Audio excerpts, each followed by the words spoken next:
My brother falsely accused me of hurting him, and my parents kicked me out when I was a high school student, so I secretly plotted to upend their lives. My brother Matt was everything my parents wanted in a child: studious, serious about the future, and a mirror image of their own aspirations. I, on the other hand, was the other twin, the one who preferred climbing trees to reading books, who'd rather throw a soccer ball than sit through another piano lesson. From as early as I can remember, my parents made no secret of their differing expectations for us. They praised Matt for every A he brought home and scolded me for every B that marred my report card. They talked about his future in bright, shining terms: scholarships, prestigious universities, a lucrative career. Conversations about my future, however, were filled with warnings and worries, as if my preference for athletics over academics was a problem they needed to fix. This disparity wasn't just confined to academic achievements or future prospects. It spilled over into every aspect of our lives, including how we celebrated personal milestones like birthdays. Every year, Matt's birthday was a grand event. Our parents threw elaborate parties for him, inviting all his friends from school and filling our backyard with balloons, games, and laughter. There would be magic shows, his favorite foods, and a towering cake that seemed to touch the ceiling. In stark contrast, my birthdays felt like afterthoughts. If Matt's birthdays were a symphony, mine were a solo. No friends running around our living room, no streamers in my favorite colors, just a small family dinner and a cake that looked like it was bought in a hurry. I remember feeling a mix of resignation and envy as I watched Matt blow out his candles with a beaming smile, surrounded by friends and gifts, knowing that my own celebration would never come close. The only person who seemed to really see me, to truly see me, was my grandmother. She had a way of making me feel special in a way my parents never did. Whenever she visited, she brought with her a warmth that filled the house. She'd always smuggle me a box of my favorite chocolate truffles, hiding them in her suitcase until she could give them to me in private, away from the indifferent glances of my parents. "Keep your spirits up, darling," she'd whisper, slipping a few dollars into my hand. "Buy something nice for yourself. Something just for you." As I grew older, the favoritism became more pronounced, turning into what felt a lot like emotional abandonment. My parents attended every one of Matt's soccer games, cheering loudly from the sidelines. Yet they rarely made it to my track meets, and when they did, they'd spend most of their time on their phones or discussing Matt's latest achievements with other parents.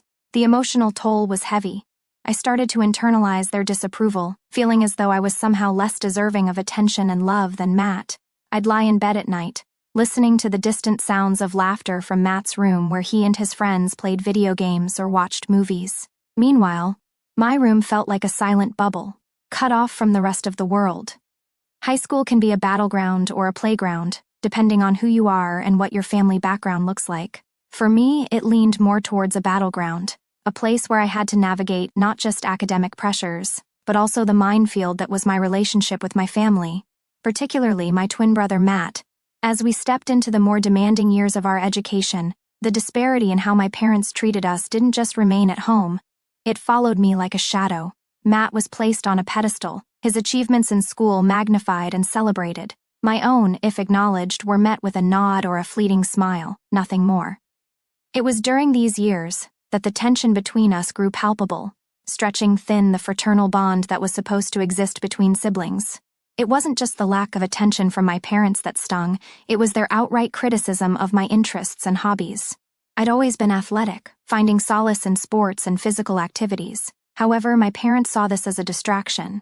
They believed that time spent on the track or the field was time wasted, time that could be better spent with my nose buried in textbooks. One afternoon, a pivotal incident crystallized their disapproval into outright prohibition. I had just come home buzzing with excitement for making the varsity soccer team. I remember bounding into the kitchen, eager to share the news, thinking that perhaps this achievement would finally earn me a sliver of the praise usually reserved for Matt. The reaction, however, was cold and dismissive. "We'd rather you focus on your studies like your brother," my dad said, barely looking up from the newspaper. "Sports won't get you into a good college." The frustration of being constantly compared and found lacking was infuriating. I argued, pleaded, tried to explain how important this was to me, not just as a pastime but as something that truly made me happy. The response was unequivocal. "No extracurricular activities until your grades improve to our expectations," my mom declared, ending the conversation. Feeling cornered and misunderstood, I retreated to my room, anger simmering within me. The lack of control over my own choices was suffocating. It was as if my desires and passions were secondary to an image of who I should be, an image crafted meticulously by my parents without any input from me. This parental pressure cooker only worsened with an incident that, to them, was the last straw. It happened innocently enough. I had downloaded Snapchat to stay in touch with my friends, a common enough activity for teenagers my age. But when my parents discovered the app on my phone during one of their routine checks, they reacted as if I had committed a serious transgression. Their fury was disproportionate. They yelled, accused me of being secretive and untrustworthy. "You're just like your friends, wasting your life away with these distractions," my mom shouted as she threw my phone across the room. The screen cracked against the wall, the physical damage mirroring the emotional rift that widened between us. As a punishment, they took the door off its hinges in my room. "No privacy for someone who can't be trusted," my dad said grimly as he removed the last screw. I was left feeling exposed and vulnerable, my personal space violated. It was a stark reminder of how little say I had in my own life under their roof. But the real damage was done by Matt, who saw this as an opportunity to further ingratiate himself with our parents. Instead of standing by me, he sided with them, adding his own accusations to theirs. "She's always hiding things from you," he would say, casting me in a suspicious light whenever he could. His words were like fuel to the fire, reinforcing their worst perceptions of me.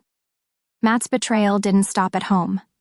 He took his deceitful narrative to school, spreading rumors and lies about my behavior. He told anyone who would listen that I was a troublemaker, that I partied too much, that I was likely to end up failing out of school. His words, though baseless, carried weight. Soon I noticed a shift in how my classmates treated me. Whispers followed me in the hallways. Friends who used to greet me with smiles now offered only cool nods or avoided my gaze altogether. It was as if Matt's version of me, a distorted, malicious caricature, was replacing the real me in the eyes of our peers. The situation reached a tipping point during a particularly heated argument at home about my supposed lack of ambition. "Why can't you be more like your brother?" my parents would often say.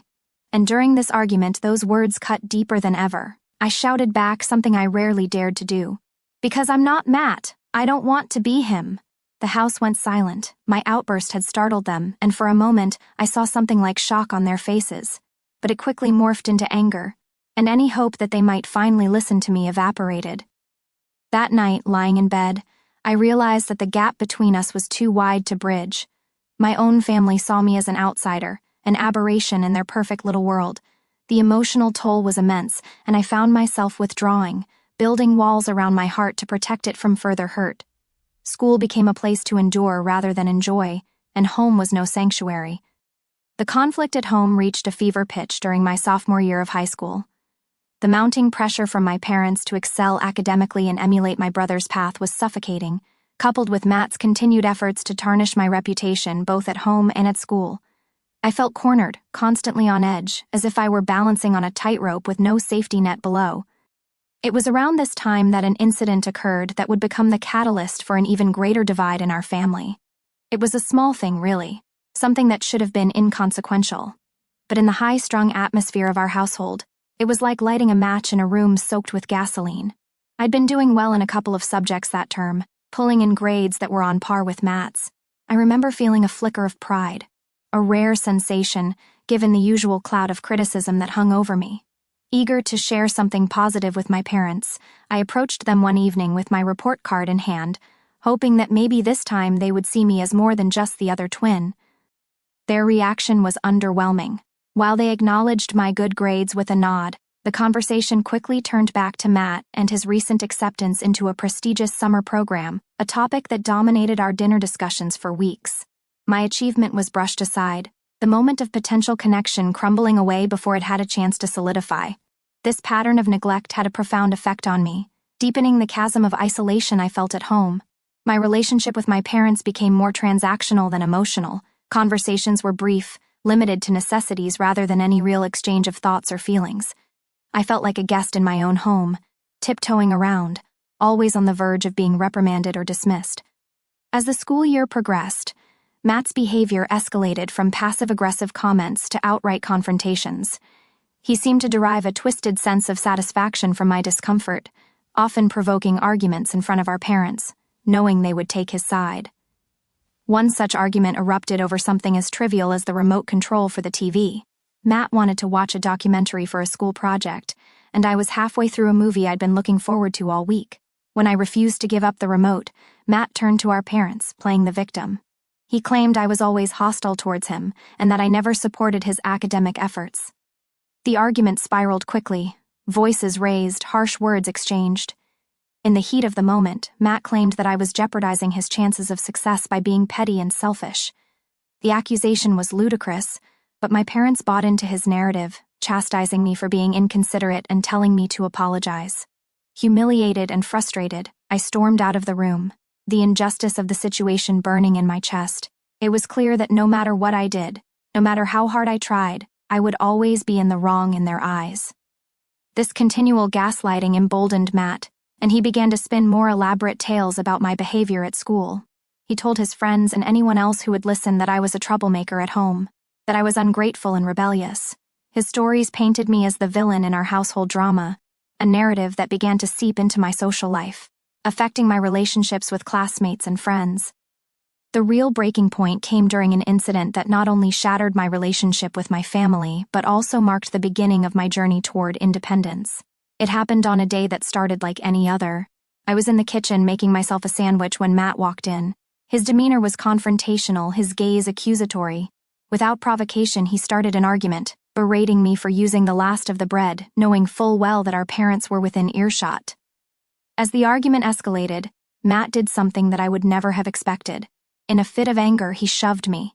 The force of his push caught me off guard, sending me stumbling backward into the counter. The pain was sharp, and the shock of his physical aggression left me momentarily stunned.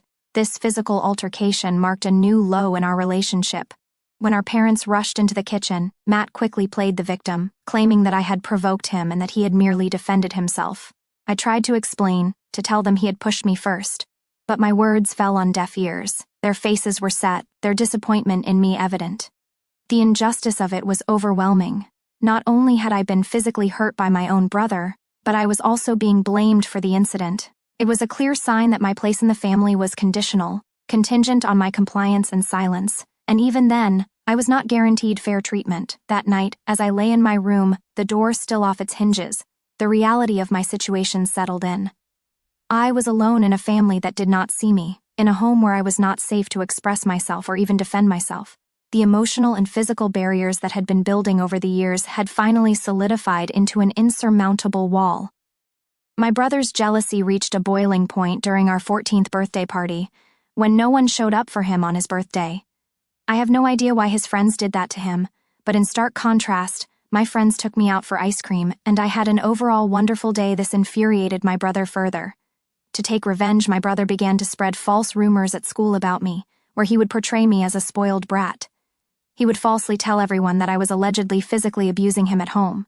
Since our parents loved him more, unbeknownst to me, he took things to a disturbing level to fabricate evidence. He would punch himself, purposefully inflicting injuries like a black eye or bruised shoulder. The next day, he would confidently walk into school, displaying the self-inflicted injuries as proof of my supposed violence, and make up stories.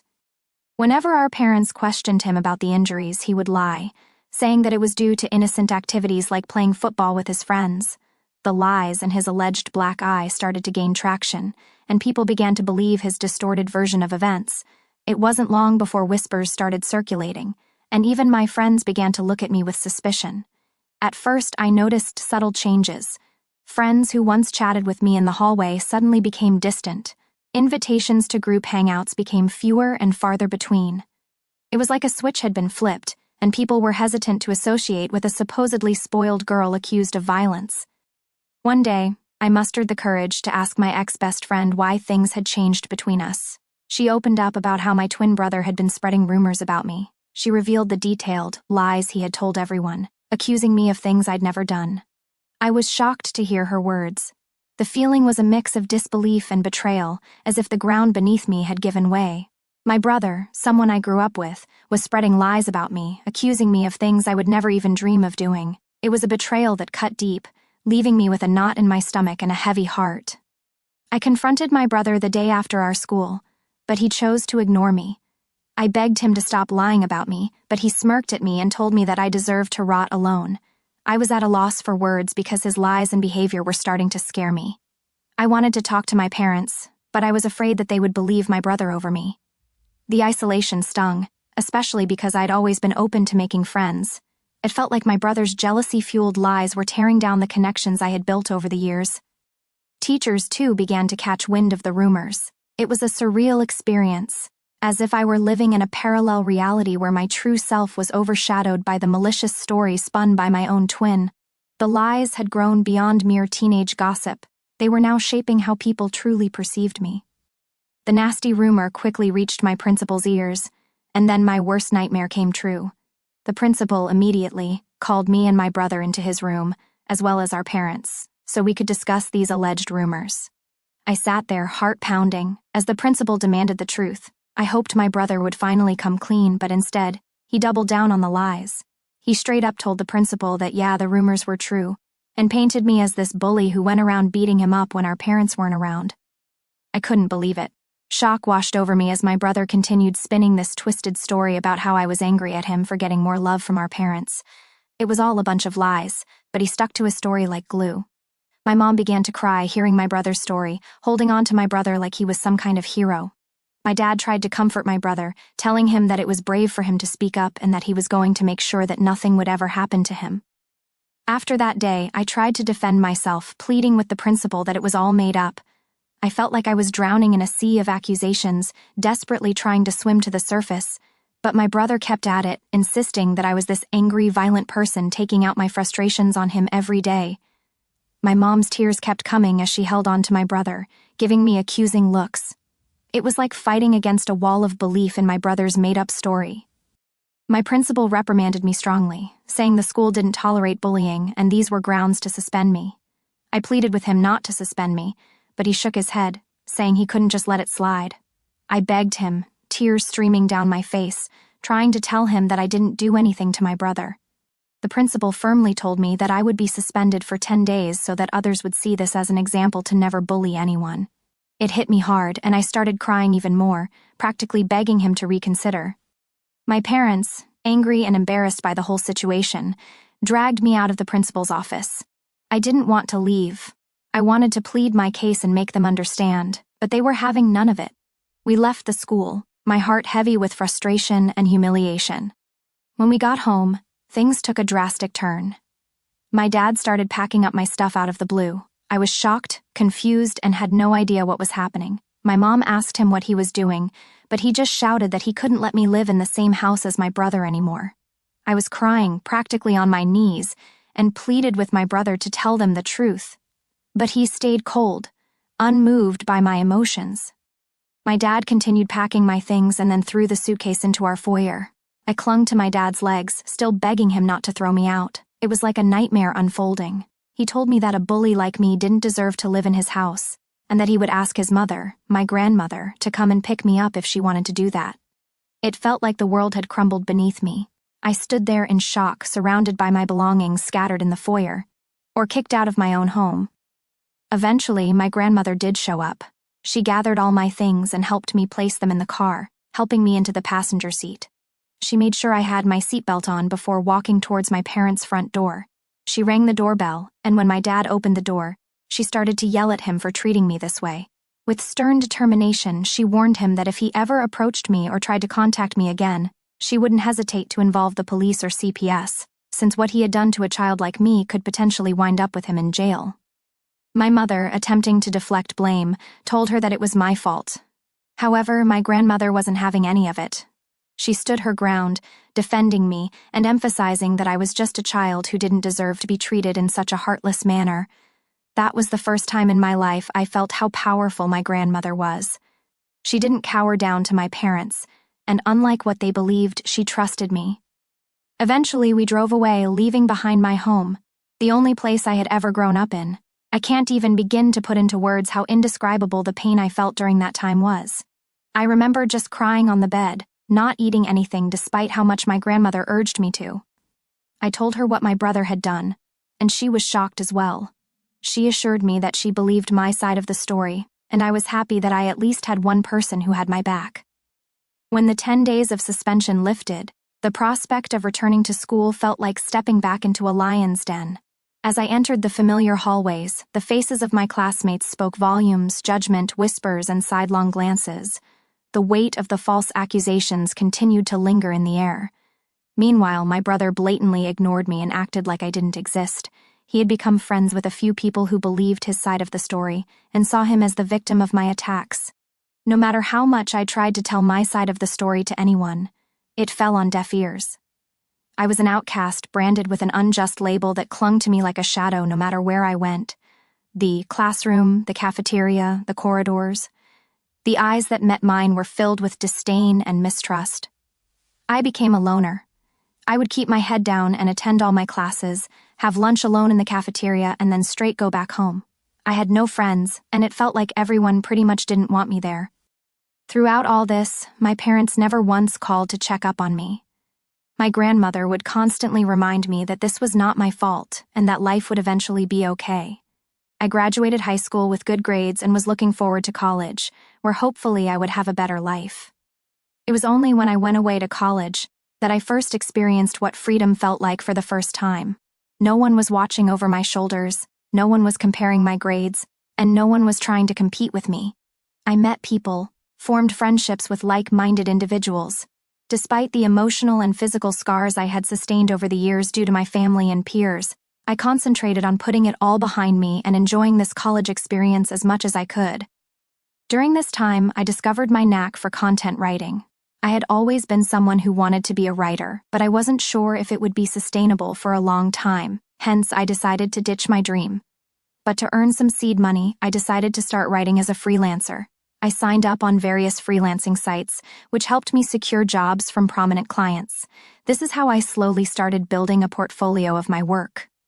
Throughout college, I maintained this side hustle and never asked for a penny from my parents. When I graduated from college, instead of getting a corporate job, I realized that I could pursue content writing as a full-time job. I was doing quite well because of the multiple clients and the long-term professional relationships I had with them, which allowed them to route me in multiple projects of theirs. Having a legitimate freelancing career not only made me financially independent, but also allowed me to travel the world as a digital nomad. Traveling helped heal me from my past, even though it was definitely not easy. I saved up as much as I could and took a chance on myself. Over the years, I've seen so much of the world, and yet I have so much of it left to see. The only person who I considered my family throughout all this was my grandmother, and I absolutely adored her. She was very sad when I moved out, but she understood that I needed to be independent on my own. Despite my hectic schedule, I would make it a point to be there for her whenever I could. I would visit her on the weekends, often sharing meals together or simply sitting on the porch, engrossed in conversations that ranged from childhood tales to more recent happenings. On weekends, I would dedicate entire afternoons to helping her with household chores or accompanying her to the local park for a leisurely walk. Recently, I got done with one of the most important projects of my career. I can't mention the brand, but I was extremely lucky to write blogs and product descriptions for them.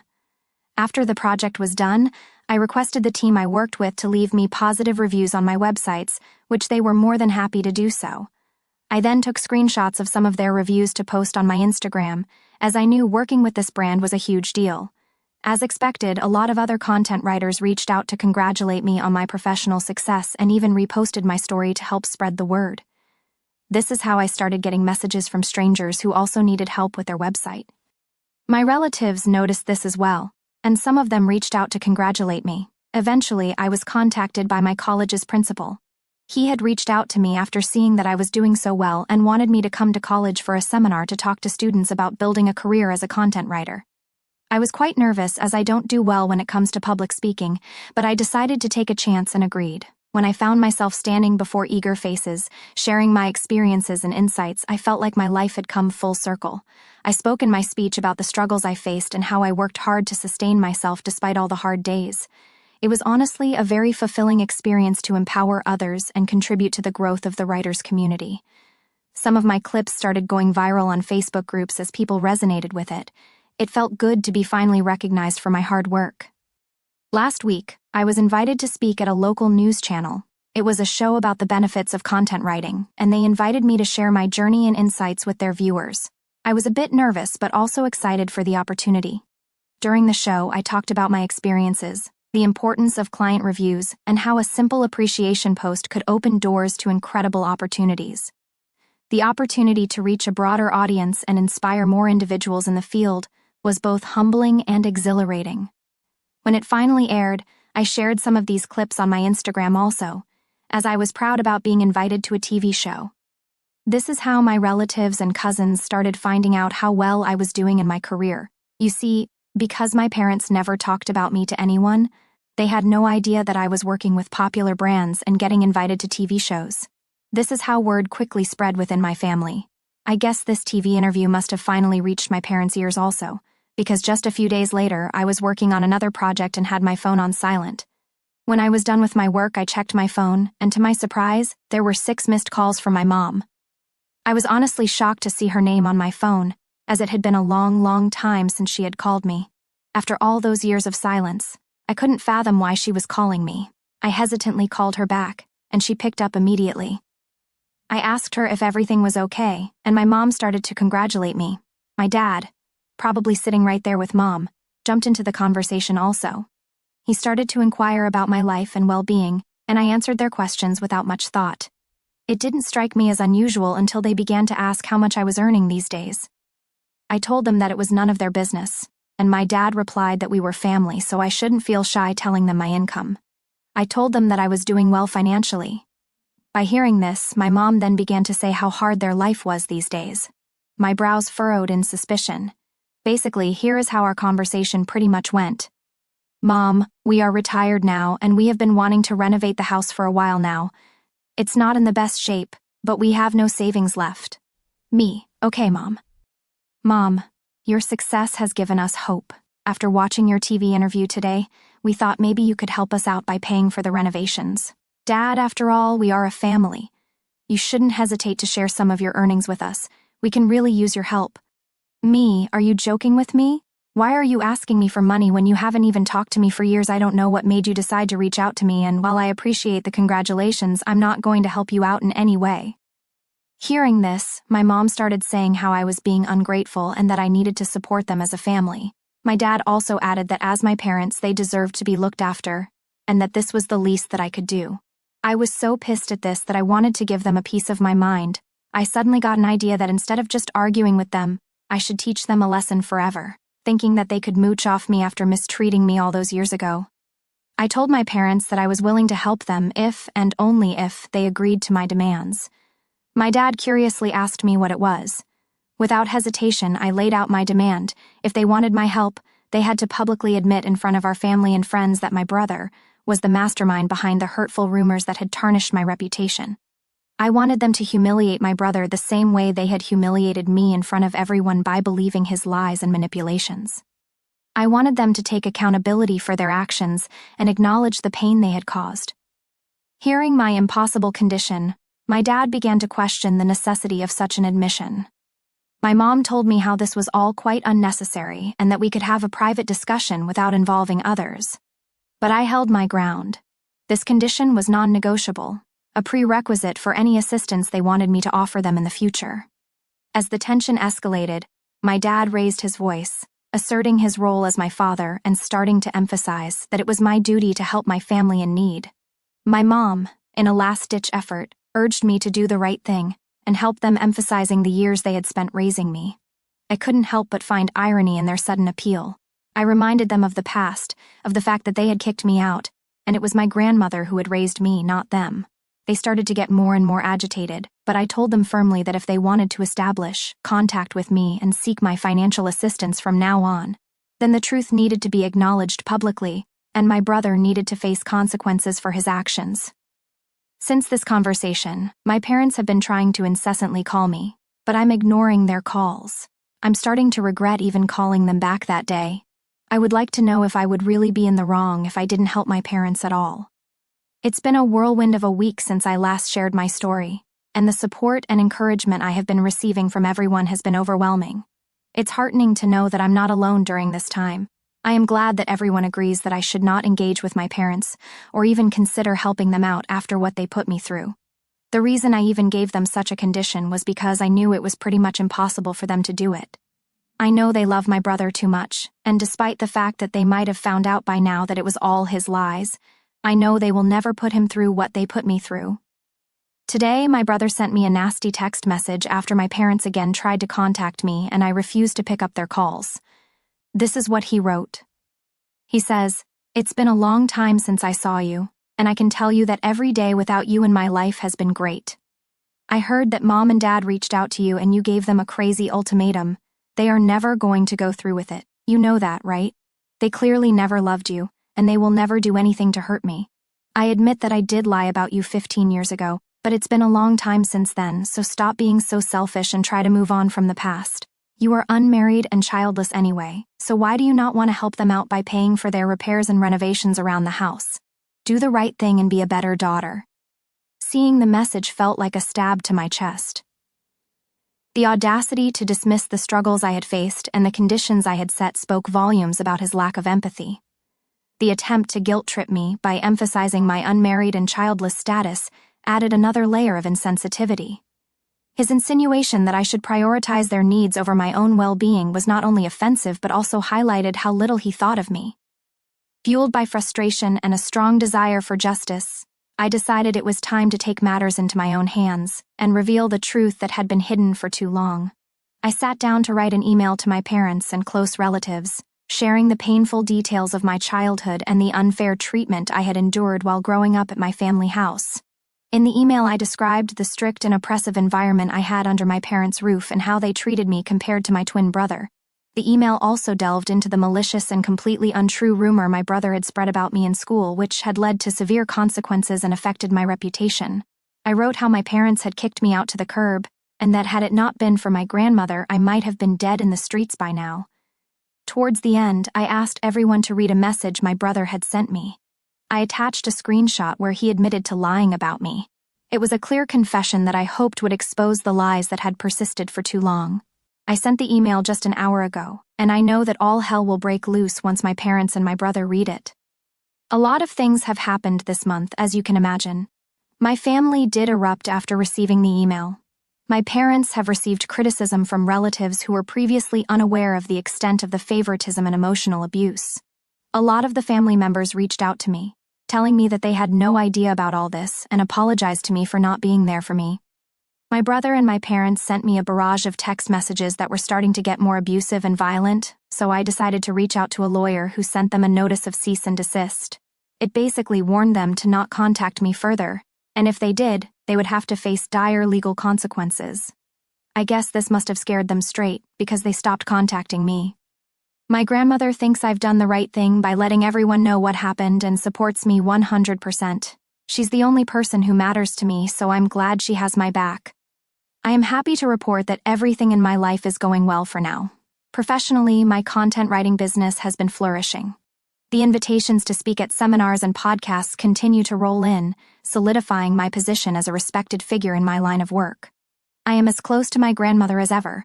I took a 1-week break from my work recently so I could spend some quality time with her. She's into gardening these days and educated me a lot about various flowers and herbs in her garden. The moments I spent with her, whether sharing meals, engaging in heartfelt conversations, or simply enjoying each other's company, are my favorite and cherished memories. My family has not contacted me after the letter they received from my lawyer, so I'm happy that they are staying away from me. Personally, I have started going to therapy, so hopefully I can work on healing myself.